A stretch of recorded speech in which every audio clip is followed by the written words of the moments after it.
We've always said we're on the same team and that our team is stacked. We had a strong team. We got a good team. Because it was just the two of us. Run away! All the birds are chasing them. With the addition of 2 boys, Fletcher and Graham, the Goodman team is now 4 strong. Ready, 3, go!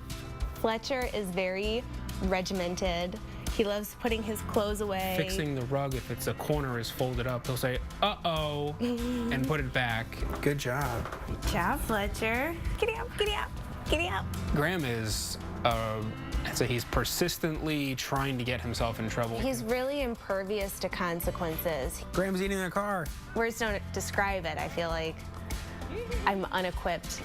I'm unequipped to say how happy they make me. For Jenn and David, these boys are their happy ending. So happy that it's nearly impossible to look at this family and see the pain and heartbreak that came along the way, beginning with the struggle to get pregnant. Didn't work, didn't work, didn't work. Maybe we should see someone, then we should see someone else. Then they said, well, because you have this, you should see someone else. And then it just began that again, and that turned into 6 months, a year, 18 months, 2 years. I mean, again, we didn't know what we didn't know. The condition that I was told that I have is PCOS, polycystic ovarian syndrome. It was really hard to have this mismatch between the person who I thought that I was and who actually my body inside was saying that I was. I had some issues as well. I had a low sperm count, and just as she felt as helpless as she was, I was helpless. I mean, we were just at the helm of whatever the doctors said, what their recommendations were, and we were willing to try anything and everything for it. We knew we weren't going to give up. They called us in, they sat us down with the doctor, and he told us we needed to consider a donor or consider adoption. After many medications, multiple doctors, and a failed in vitro fertilization, Jenn and David decided it was worth risking more heartache to try one more time with one more doctor. Look who's here. Hello. Oh, look at here, how beautiful they are. And I just thought before concluding that she would not get pregnant, I thought certainly it deserved more evaluation, and I thought from the very start that by age alone, she's in a positive prognostic category for success. Most women, not all, but almost all women will get pregnant with in vitro fertilization. It's the highest pregnancy potential. And another IVF meant yet another round of meds. These are not pills that these ladies take. They take injectable medicines. One time we had to pull off the Jersey Turnpike at a casino parking lot and do it because when it's 7 o'clock and you need your shot, you need your shot.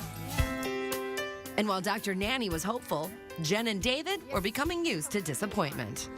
Even the day that you see the little embryo implanted in there the first time, you get your first sonogram, you're halfway pregnant. At any time, you could go in for one of those monitoring appointments and it could be gone. Not only did she have fresh embryos to transfer and she got pregnant the first time around, but she subsequently came back and did a frozen transfer and had her second child. But the uncertainty and isolation surrounding their 2.5-year infertility battle wasn't quite over. It was only amplified by circumstance. We've gone through a lot of tumultuous times with work and with moving all over the country. However, the coincidences of the universe align. I got these babies when I needed them most. The night that we decided to induce Graham, he found out that he lost his job. And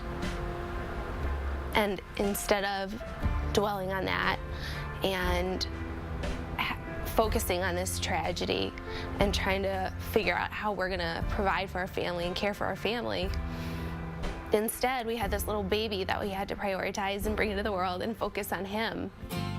Did it? Good. Oh, Graham's got his. We say all the time we went from struggle to juggle. The things that we are dealing with now and coping with are just normal things that normal families do.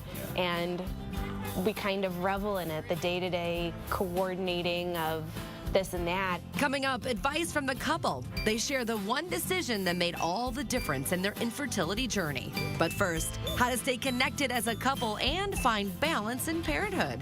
Stay with us.